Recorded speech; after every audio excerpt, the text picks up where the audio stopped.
Hello बच्चों, आज हम आपका फिजिक्स का एक दूसरा चैप्टर स्टार्ट करते हैं, इम्पॉर्टेंट चैप्टर, और वो है force and laws of motion. आपने देखा होगा कि जब इससे पहले हमने किया था मोशन इन वन डायमेंशन, तो हमने ये जानने की कोशिश नहीं की कि मोशन क्यों होता है, या क्यों ऑब्जेक्ट एक्सेलरेट होता है, या क्यों ऑब्जेक्ट टेक्स अ टर्न, या क्यों ऑब्जेक्ट रेस्ट में आता है। तो ऐसे फिजिक्स की ऐसी ब्रांच को जिसमें हम कॉज ऑफ मोशन को कंसिडर नहीं करते हैं, उस ब्रांच को हम कहते हैं kinematics, kinematics. That means kinematics is a branch of physics where you don't consider the cause of the motion and do the study of the motion. और हमने motion से related सारे parameters निकाले without knowing the cause, like initial velocity, final velocity, acceleration, displacement, time, everything we found out without considering the cause of the motion. और motion के अगर consideration हम cause को भी करें, वाई द ऑब्जेक्ट मूव्स, अगर वो कॉज को भी हम कंसिडर करें, तो ऐसे मोशन की स्टडी को हम बोलते हैं डायनामिक्स। ओके, सो जब हम मोशन में उस कॉज ऑफ मोशन भी लेते हैं तो उसको कहते हैं हम डायनामिक्स।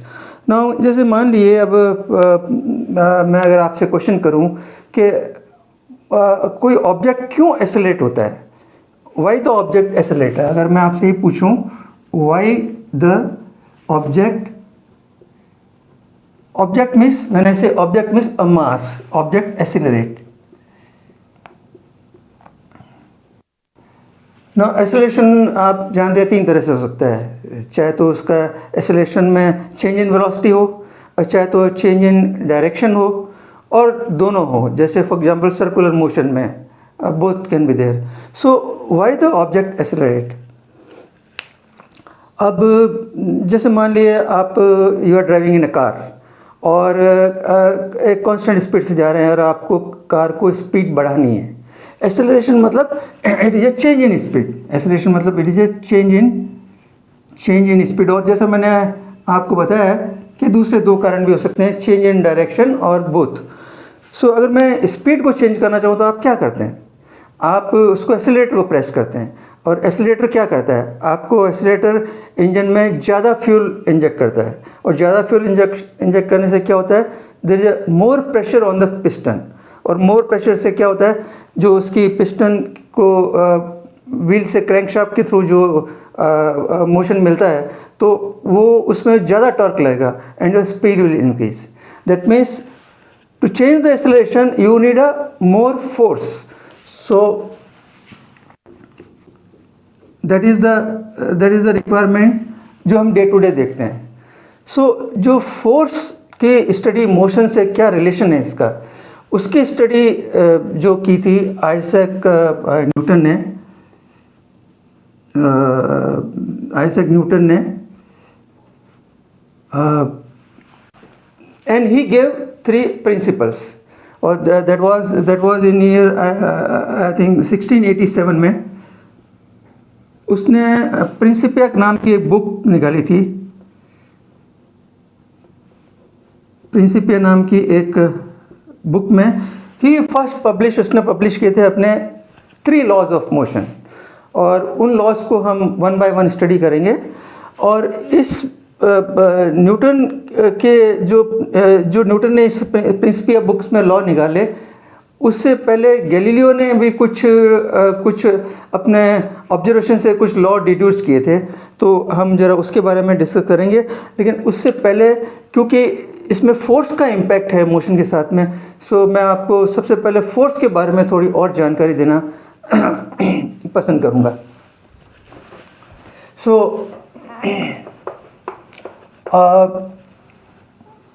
फोर्स, जैसा कि हम नॉर्मली फोर्स को हम देख नहीं सकते हैं, बट हम इसको महसूस कर सकते हैं। जैसा कि मैंने बताया आपको कि फोर्स इज, जब आप इंजन में ज़्यादा पेट्रोल डालते हैं, पुश करते हैं, तो there is a push. So the general terms में हम क्या कर सकते हैं, force is nothing but push और पुल, पुश और पुल, पुश और pull is generally a force. आप इसको महसूस कर सकते हैं, इसको आप देख नहीं सकते। So that is the first thing is the about the force is it is a push and pull. That means अगर मैं जैसे मान लिए कोई बॉल है, अगर मैं इसको पुश करता हूँ तो it will move further. So that means I can create by giving a force, I can create a motion of the ball. So the first thing is that it is generally called a push and pull. और इससे related हम ये कह सकते हैं कि जैसा कि हमने देखा कि जब पुश एंड पुल है तो जगह आप टेनिस खेलते हैं तो आप देखते हैं कि अपोनेंट के कोर्ट में I can push the ball in any direction जिसमें मैं चाहता हूँ, और any amount of force I can control. मैं उसको धीरे भी फेंक सकता हूँ, उसको तेज भी फेंक सकता हूँ। So that means I can apply force in any direction. So that means force is a vector quantity. It has both magnitude and direction. अब क्योंकि ये वेक्टर क्वांटिटी है, so there will be net force acting. आप जानते हैं कि vector को हम रिजॉल्व कर सकते हैं along the horizontal axis and vertical axis, so there will be a net force acting. So हम उसको define करते हैं what you call a balanced force and imbalanced force. Balanced force क्या है? जैसे मान लीजिए suppose for example there is a scale here, okay, और एक साइड से मान लीजिए आपका हाथ है, आप इसको पुल कर रहे हो और इस साइड से मैं पुल कर रहा हूँ। अगर तो दोनों फोर्सेस बराबर है तो आप क्या नोटिस करते हैं, scale will not move, scale move नहीं करेगी। So this is called balanced force. That means net force is zero. That means balance force मतलब F net force acting on the object is equal to zero. और यही मान लीजिए अगर मैंने force मेरी तरफ बढ़ा दिया तो क्या आप देखेंगे कि ये देखिए ये मेरी तरफ स्केल मूव कर गई। So that means unbalance force क्या कहलाएगी? अनबैलेंस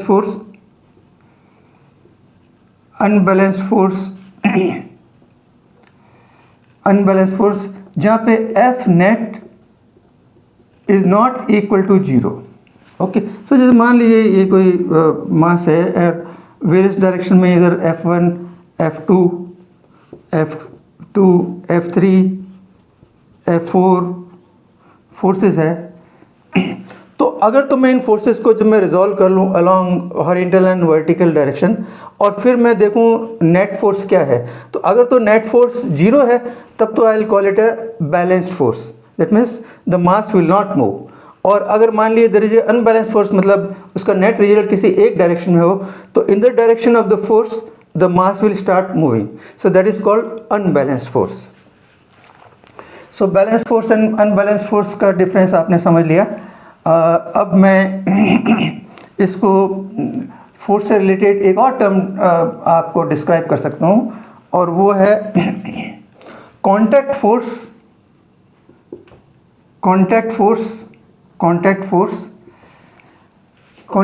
क्या होती है कि जब मान लीजिए ये स्प्रिंग है, ओके, और आप इसको पुल करते हैं अपने हाथ से टच करके। That means contact, you are doing contact. Suppose you are pulling it this side, so this is called your contact force. That means आप फोर्स लगा रहे हैं मास के कॉन्टैक्ट में आकर के। और मान लीजिए you are hitting a ball, आप पाँव से बॉल को हिट कर रहे हैं और आप किसी को पुश कर रहे हैं, किसी वैगन को पुश कर रहे हैं। So this is a contact force, okay. और इसके अलावा there is another term related to force is a non contact force.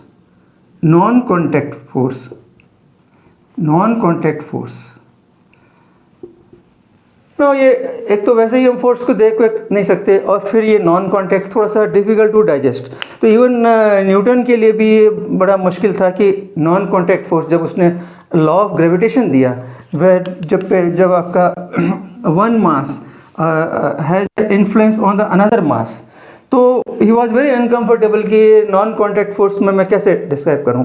तो उसने वर्ड दिया था force at A distance, force at A distance करके कुछ नाम दिया था। लेकिन बाद में इसी को इजी बनाने के लिए फैराडे ने इसको इजी बनाया था, और उसने कहा था कि नॉन कॉन्टैक्ट, जैसे अब तब पहले क्या सोचते थे, for example this is sun और दिस इज अर्थ। तो अर्थ और सन में देयर वाज ए अट्रैक्शन और force of the sun on the earth, ऐसा कंसिडर करते थे फोर्स एट ए डिस्टेंस। फिर उसने कहा कि नहीं, it is not, they are not directly interact नहीं करते हैं, there is a field around the every mass, so there is a field around the sun, there is a field around the earth, और it is the earth which is interacting with the field. Earth is interacting with the, not with the sun, directly sun के साथ नहीं interact करती है, और अर्थ interact करती है इसके फील्ड के साथ में, और इस फील्ड के वजह से उसने इसको नाम दिया था field force. So this is the non-contact force is nothing but it is a field force. It is, there is no physical touch और physical contact नहीं है दो चीज़ों के बीच में, but still there is a force between the two masses। और जो हम नेचर में देखते हैं, यूनिवर्स में जो अब तक नेचर में हमने देखा है, all the forces are related to nature के जो नेचुरल फोर्सेज हैं, they are of the form non-contact and called field force. तो इसमें आपके फील्ड फोर्स में कौन कौन सी फोर्सेज है? फॉर एग्जांपल फर्स्ट तो आपने देखा कि first is your gravitational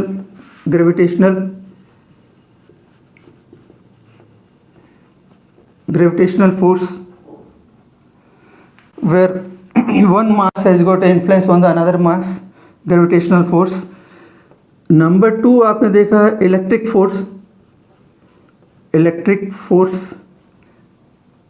force क्या है? जैसे मान लिए आपने देखा होगा एक चार्ज है negative, it has got a field, और एक चार्ज है positive, it has got a field. So ये पॉजिटिव नेगेटिव चार्ज आपस में अटैक करते हैं, this is Q minus and this is Q plus.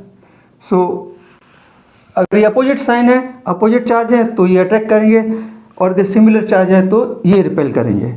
और इसी से रिलेटेड आप और दूसरा नॉन कॉन्टैक्ट फोर्स आप कह सकते हैं मैग्नेटिक फोर्स क्या है? Suppose there is one electromagnet, मान ली one magnet, it is a south, it is a north pole, and you got for example a piece of iron.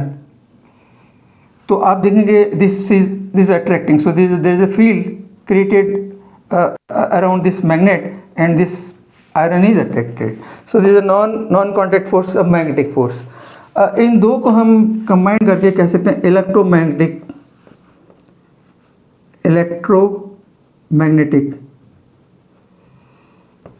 Okay, और फिर आपको जो हम नेचर में देखते हैं that is called nuclear force. आप इसको कह सकते हैं न्यूक्लियर फोर्स की जगह कह सकते हैं इसको लार्ज न्यूक्लियर फोर्स और strong nuclear force. Can say it is strong nuclear force. Strong nuclear force ये किसमें जो आप एलिमेंट के प्रोटॉन और इलेक्ट्रॉन में देखते हैं, so it is strong nuclear force among the subatomic particle.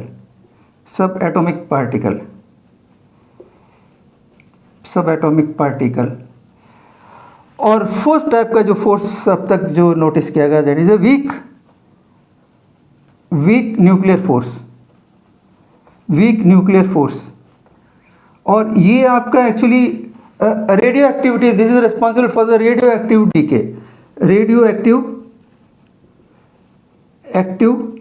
DK. सो आपकी न्यूक्लियर बॉम्ब और या सन की energy are due to this type of weak nuclear forces. अब और इसका डिफरेंस इन दोनों में ये है कि इसकी रेंज बहुत कम है। ये जो न्यूक्लियर फोर्सेस है इनकी range is of the order of 10 to the power -15 metre. Okay, जबकि ये जो बैलेंस जो remaining gravitational force and electromagnetic force, इनकी range is infinite range. they are present in the whole of the space. So this is the difference. So अब तक हमने देखा है कि ये 4 तरह की फोर्सेस जो नेचर में है, आपको ये बाद में पढ़ाए जाएंगे इसके बारे में, जस्ट फॉर योर इंफॉर्मेशन है। और अगर मैं देखूँ जाए तो इसमें सबसे जो वीक फोर्स है वो है ग्रेविटेशनल फोर्स, और सबसे जो स्ट्रॉन्ग फोर्स है वो है न्यूक्लियर फोर्स, और उसके बाद में आती है आपके electromagnetic force, and week nuclear force the last number. So this is a brief about the forces existing in the nature. So we have discussed contact force, non-contact force.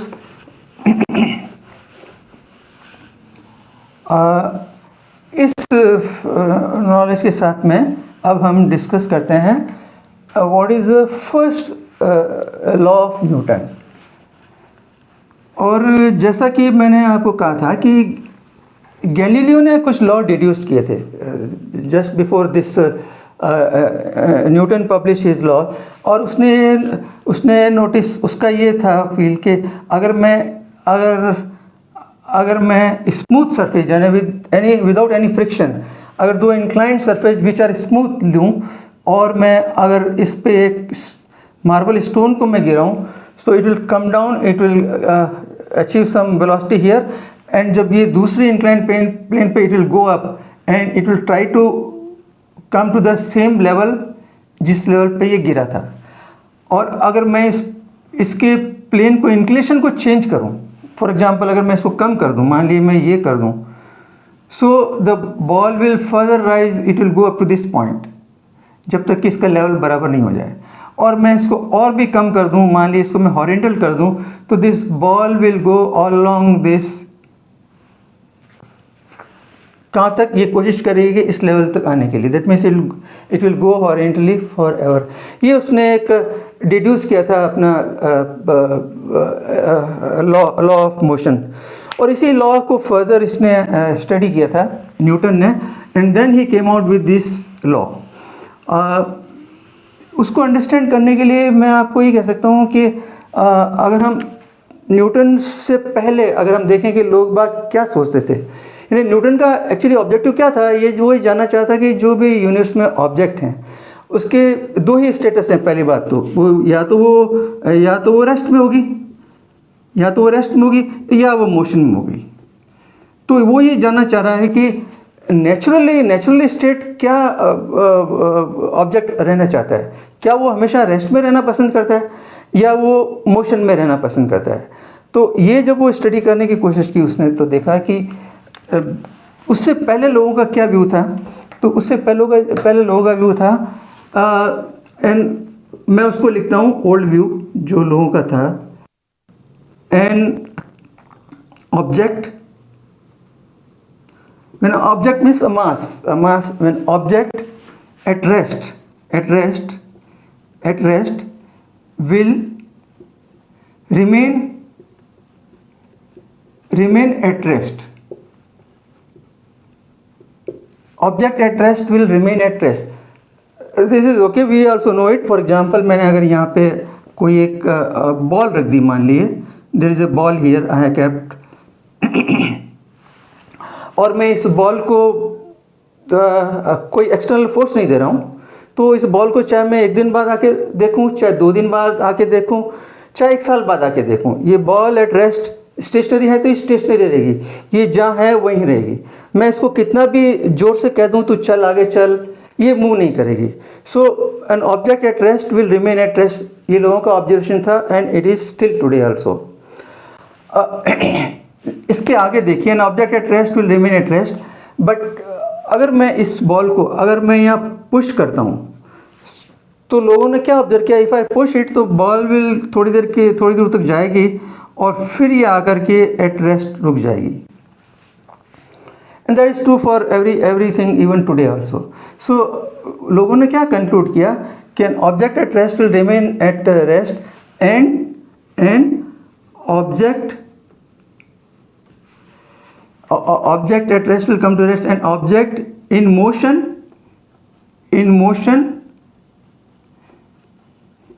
will also come to rest.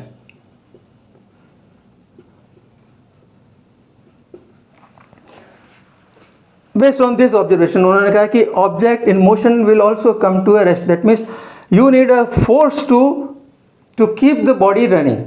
You need a force to keep the body running. ये लोगों का conclusion था.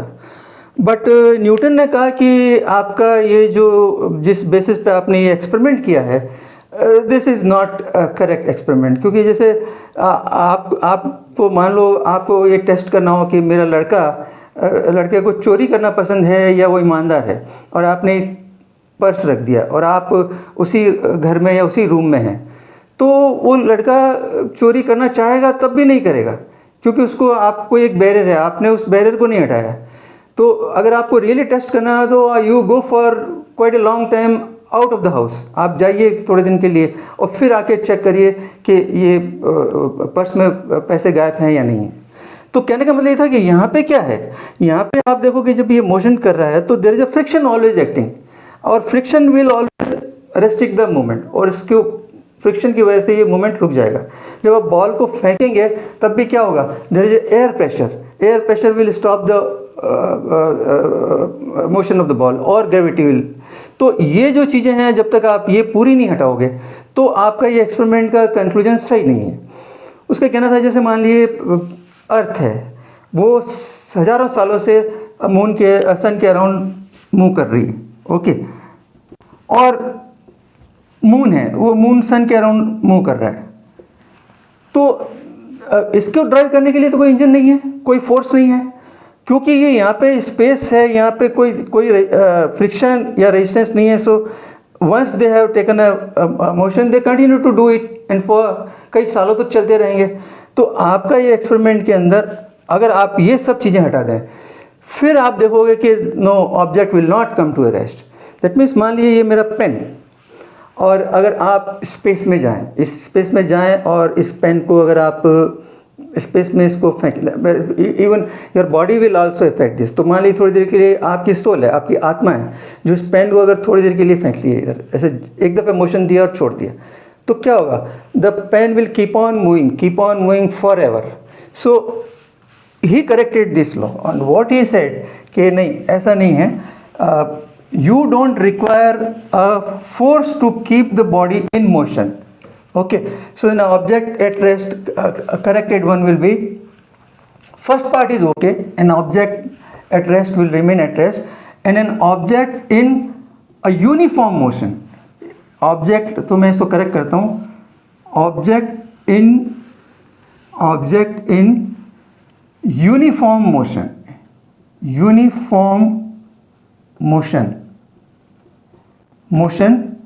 will continue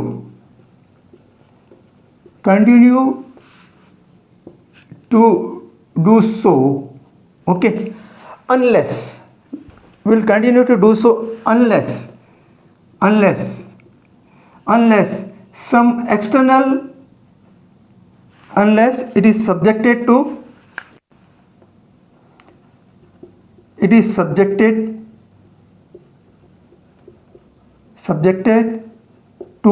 unbalanced,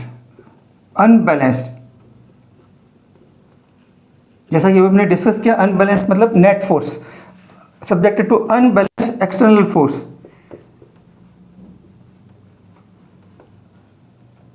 okay, an object at rest will remain at rest, and an object in uniform motion will continue to do so forever. You can write it forever, continue to do so forever, unless it is subjected to unbalanced external force. So that was the Newton's first law, कि आपको motion में रखने के लिए किसी मास को कोई force की ज़रूरत नहीं है आपको। Force is required to only change its velocity, give acceleration. इसका मतलब क्या हुआ? इसका मतलब जैसे मान लीजिए मैं आपको एक और एग्जांपल से इसको एक्सप्लेन करूँगा। जैसे मान लीजिए आप एक कार में जा रहे हैं,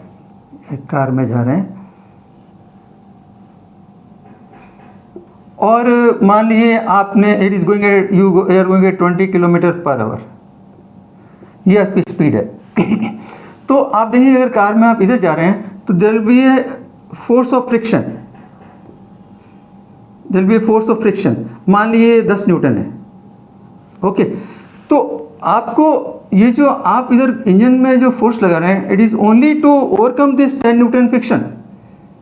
You don't run this to run it at a 20 kilometre per hour, this it will continue to do so. Only thing is आपको फोर्स जो लगा रहे हैं वो सिर्फ इतना ही है।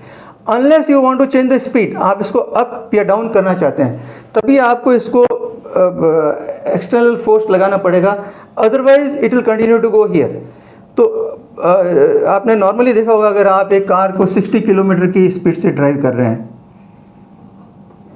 अगर आप इसको कॉन्स्टेंटली इसी स्पीड पर ड्राइव कर रहे हैं और मान लीजिए आप 50 किलोमीटर चले तो आप एवरेज वर्कआउट करिए, और अगर आप उस 50 किलोमीटर में एवरी टाइम अगर आप इसकी स्पीड को अप डाउन कर रहे हैं, फिर आप एवरेज वर्कआउट करिए, देखेंगे आप दोनों के एवरेज में बहुत फ़र्क है। बिकॉज वो जो अप डाउन में एवरेज जो आपको एक्स्ट्रा जो फ्यूल लगा है, that is due to the change in the acceleration जो आपने क्रिएट किया, जिसके लिए फोर्स की ज़रूरत है। So you don't require force to maintain this 20 kilometre per hour, this is to overcome this 10 Newton of your friction.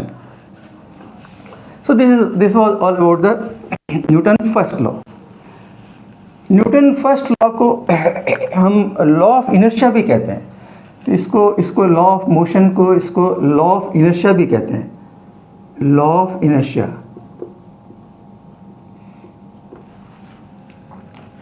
What is this law of inertia?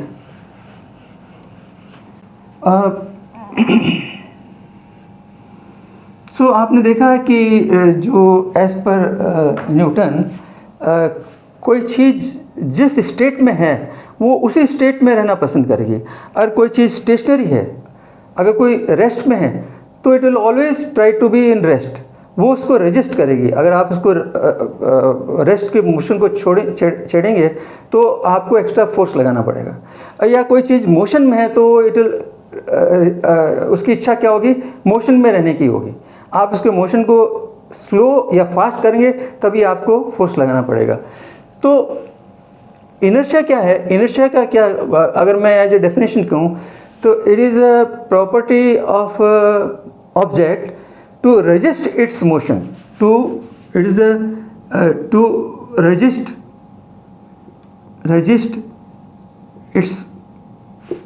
It's state, resist in change its state, resist its change in state,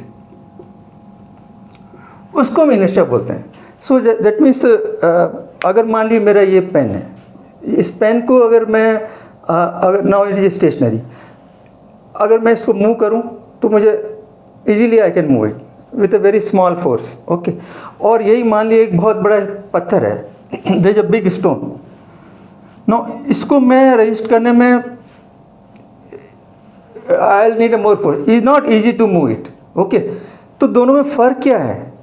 फ़र्क सिर्फ एक चीज़ का है, ये हल्का है, mass is less, ये भारी है, mass is more. So that means जो आपकी इनर्शिया है it is proportional to mass.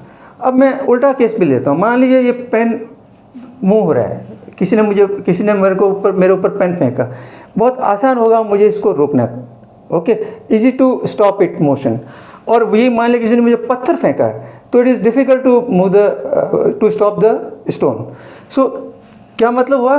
That means mass change, फ़र्क दोनों में क्या है? Mass is proportional to inertia.